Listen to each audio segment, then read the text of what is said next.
Hello and welcome back to Jacob's Toys 5-minute figure reviews. Please do like, share, subscribe and all of those things. All support to the channel is very much appreciated.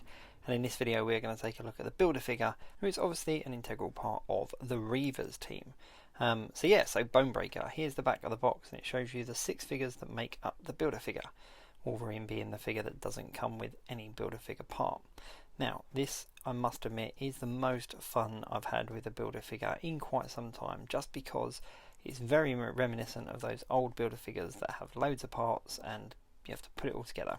So here we go. So there's the kind of the engine and the kind of cabin part of the tank. If you actually have a look at the engine, you can see that there's a little indent on one side, so it does only fit in one way, and that's for the tubes to kind of be pointing at the cabin part. You can see there as well, there's the little section that it goes into, and this thing already looks really cool. So that pushes in, it's quite a snug fit, so just give it a good push and it will go in. And then the cabin piece as well, with the red piece at the front, and then the other part of the tank just slides on and holds those pieces in place. It's quite easy to put together in that respect. Slides on really comfortably, and already looks really cool and quite big, as you can see how big it is just in my hand. I'll put the barrel on in a minute. Here is the torso. There's just a little peg there, just pops in like so. The arms, however, are not pinless, but that's not a huge deal. It's such a cool builder figure. Oh, don't forget the little collar part there as well, and the head just pops on to hold that in place. But yeah, it not being pinless is really not a deal breaker, because there is so many cool elements to this builder figure. It's very hard to be disappointed. Now he comes with 2 sets of hands. Careful, because the little cuffs come off as well. You've got closed fist hands and trigger fingers, but considering he only comes with one weapon, I'm going to put a closed fist on his left and put his weapon in the right hand.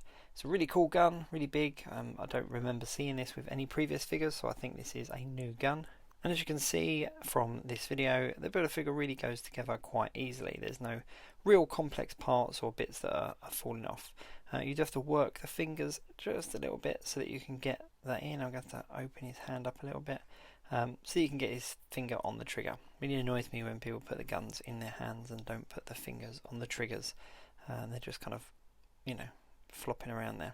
So there we go. So there is his gun, and he holds it quite cool, finds it quite well.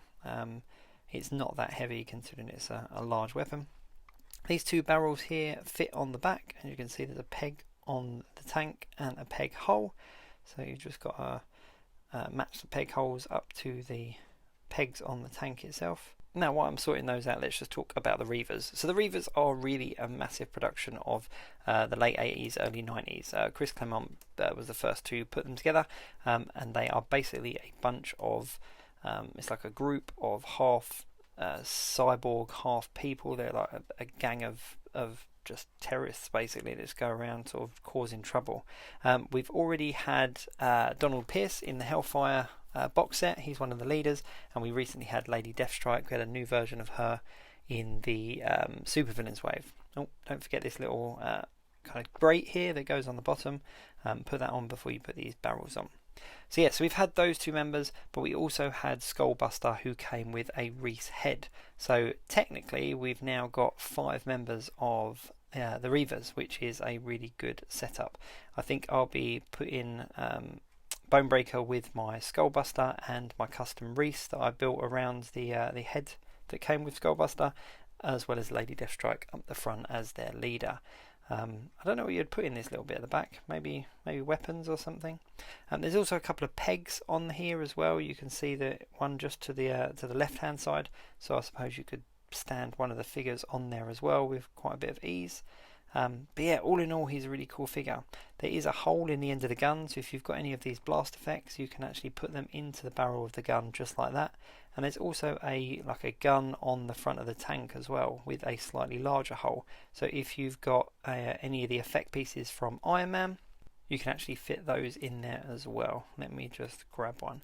But yeah, he's really cool. And the other cool thing about BoneBreaker is in the comic books, his torso comes off of this tank, and he actually has different cybernetic parts that add to him. I think I remember seeing him on like kind of like an octopus kind of legs. I think he was in a game, a computer game, as like a snake as well at one point. So I think the customizers were definitely going to have fun with this torso. But there we go, so you can put some blast effects in the tank and the gun barrel as well, just to give it a little bit more depth.